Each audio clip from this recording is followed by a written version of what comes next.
Muito bem, nesse vídeo eu vou mostrar como transformar uma imagem qualquer em uma pintura como essa usando o pincel Mixer Brush. E o pincel Mixer Brush permite pintar interagindo com a imagem, como se a própria imagem fosse uma pintura com tinta fresca. E por isso as pinceladas podem se misturar com a tinta da imagem. E como você pode ver, é possível conseguir um resultado bem interessante mesmo com imagens que aparentemente não têm nada de especial. Eu vou passar para a minha imagem de trabalho e vou começar criando uma camada vazia aqui por cima. No rodapé do painel Layers, eu vou clicar uma vez no botão Create New Layer para criar uma camada vazia aqui em cima. E aqui à esquerda no painel de ferramentas, eu vou escolher a ferramenta Mixer Brush Tool, o pincel Mixer Brush. Na barra de opções, eu vou escolher uma ponta para o meu pincel. Eu vou usar essa ponta Round Fan Stiff, do tipo Bristle Brush. E aqui na barra de opções eu vou configurar o comportamento do meu pincel. Nessa amostra de cor a gente vê a tinta que está carregada no pincel. E para limpar o pincel eu vou clicar nesse pequeno triângulo ao lado da amostra e vou escolher Clean Brush. E agora a gente pode ver que não tem nenhuma tinta no pincel, o pincel está totalmente limpo. E à direita, eu vou desmarcar a opção Load the Brush After Each Stroke. É como se eu estivesse dizendo para o Photoshop que eu não quero colocar o pincel no potinho de tinta. Mas como a tinta da imagem está fresca, cada vez que eu der uma pincelada, o pincel vai sujar com a tinta da imagem. Então eu vou deixar essa segunda opção ativada para limpar o pincel depois de cada pincelada. Clean the brush after each stroke. Mais à direita, a gente tem as configurações da própria imagem. Por exemplo, no controle Wet, molhado, a gente vê que a tinta da imagem está bem molhada em 80%. Isso vai fazer com que as pinceladas espalhem bem a tinta da imagem. E para completar, aqui à direita, eu vou ativar a opção Sample All Layers para fazer com que as pinceladas sejam aplicadas na camada de cima que está selecionada. Pronto, agora eu vou dar uma pincelada aqui em cima e a gente já pode ver como que o pincel se comporta misturando a tinta da imagem. Eu estou, na verdade, apenas aplicando uma textura do pincel em cima da imagem. E a dica aqui é que você pode também fazer segmentos de pincelada. Por exemplo, eu vou clicar uma vez aqui à esquerda, vou posicionar o cursor um pouco para a direita, vou segurar a tecla Shift e clicar novamente para dar uma pincelada reta. E assim eu posso ir fazendo segmentos de pinceladas. Eu poderia até fazer uma de fora a fora, mas para ficar mais natural, a pincelada nunca é totalmente certinha, eu vou fazendo aos poucos, dando cliques próximos uns dos outros.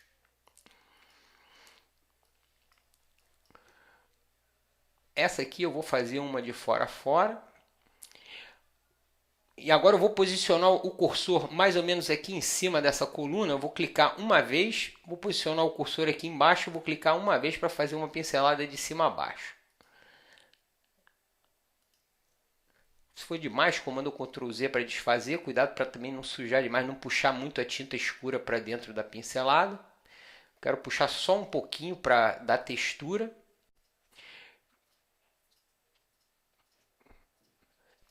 E agora para fazer as janelas, eu vou aproximar um pouco e vou diminuir o tamanho do pincel pressionando a tecla colchete à esquerda algumas vezes. Eu vou acelerar um pouco o vídeo para ir mais rápido, já dá para ter uma ideia de como que eu estou trabalhando. E enquanto eu vou fazendo a pintura, eu vou aproveitar para dar algumas dicas. Primeiro, como eu já mostrei, você pode usar as teclas colchete à direita para aumentar e colchete à esquerda para diminuir o tamanho do pincel. Segundo, que quando eu quero trabalhar com mais precisão, com um pincel menor, eu aproximo a imagem pressionando o comando mais no Mac ou Ctrl mais no PC. E quando eu estou vendo apenas uma parte da imagem, eu seguro a barra de espaço para alternar temporariamente para a mãozinha e rolar a imagem sem interromper a pintura. E para afastar a imagem, você pode pressionar comando ou Ctrl menos. Outra dica é que eu estou usando um pincel com bastante textura. É um pincel do tipo Bristle Brush que reproduz o comportamento do pincel de verdade com cerdas. Eu estou usando um tamanho relativamente grande para dar esse efeito meio borrado de propósito. Mas se você quiser fazer uma pintura mais refinada, você pode experimentar com outras pontas e pintar mais devagar com mais cuidado. Outra dica interessante é que eu estou tentando acompanhar a própria imagem sem perder as áreas de luz e sombra, ou seja, eu estou aplicando a textura, mas preservando os contornos gerais da imagem. E às vezes quando eu erro uma pincelada, por exemplo, quando uma pincelada borra demais, levando uma tinta escura para cima de uma área branca, ao invés de desfazer, pressionando o comando Ctrl Z, eu dou uma outra pincelada no sentido inverso, começando numa área clara para levar a tinta branca, por exemplo, por cima da pincelada que borrou. Pronto, agora para completar, eu vou colocar uma camada de ajuste para aumentar a saturação. Aqui à direita, no painel de ajustes, Adjustments, eu vou criar uma camada de ajuste do tipo Hue Saturation e vou aumentar a saturação. Vou fechar o painel de propriedades. E agora vamos dar uma olhada como ficou a composição, a estrutura do trabalho. Eu fiquei com a minha camada original, com a minha imagem original intocada. Em cima eu tenho a camada com a pintura e por cima de tudo a camada de ajuste que eu posso usar para brincar com a cor e a saturação. Basta dar um clique duplo na miniatura da camada para abrir novamente o ajuste no painel de propriedades. E no controle de saturação, diminuindo a saturação, você pode fazer tons pastéis. No controle de matiz, Hue, é como se você estivesse girando as cores na roda de cor. E como a camada de ajuste é um recurso não destrutivo, você pode experimentar à vontade. E para completar, eu vou selecionar as duas camadas de cima, segurando a tecla Shift para selecionar a camada da pintura e a camada de ajuste. Eu vou pressionar o comando ou Ctrl G para colocar as duas camadas dentro de um grupo. E agora a gente pode ver a imagem original e a pintura. De novo, a imagem original e a pintura. E trabalhando dessa maneira, você pode criar outras camadas vazias por cima e fazer facilmente várias experimentações. É isso, eu espero que você tenha gostado e agora é com você, divirta-se!